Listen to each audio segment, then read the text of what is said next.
Good evening, I'm Laura Lee. Thanks for joining us tonight. Dan has the night off. Duluth firefighters are getting a bump in their salaries next year, all thanks to a bump in your taxes. This week, the Duluth City Council unanimously voted to increase Duluth's property tax levy by 3.1%. That will mean an $8 increase in your city portion of your taxes if you own a $200,000 home. It is slightly more than what Mayor Emily Larson had proposed, but the council wanted to increase it to help raise firefighters' wages. For the Duluth Fire Department and their union leaders, they say the raise is a long time coming and one that needed to happen. Northern News Now's Car Cop tells us more.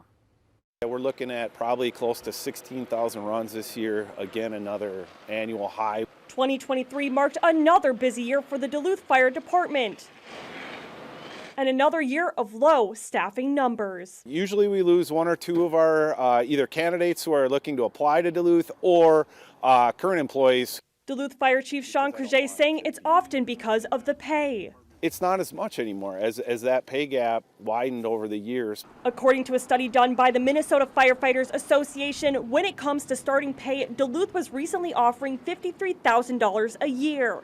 The state average is $65,000. Compared to similar sized markets across Minnesota, that put the DFD dead last. Being the third busiest, the third biggest, and being 28th in pay is, quite frankly, it's a little embarrassing, I think, for the city, for the department, and for our members. With recruitment and retention on the line, the Duluth Firefighters Local 101 union looked to the city and faced years of conversations. While 18% would get us to the median range, 8% is a huge step in the right direction.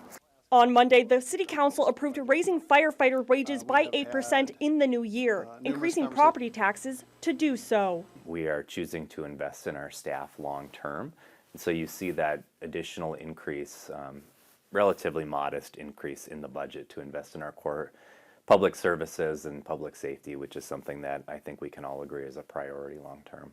A priority the council and union leaders say is to keep the best of the best in Duluth, even if it comes at the taxpayers' expense. The trade-off there is what are they getting for their money, and I think they're getting, in my opinion, one of the best, if not the best, fire departments in the state. In Duluth, Car Cop, Northern News Now.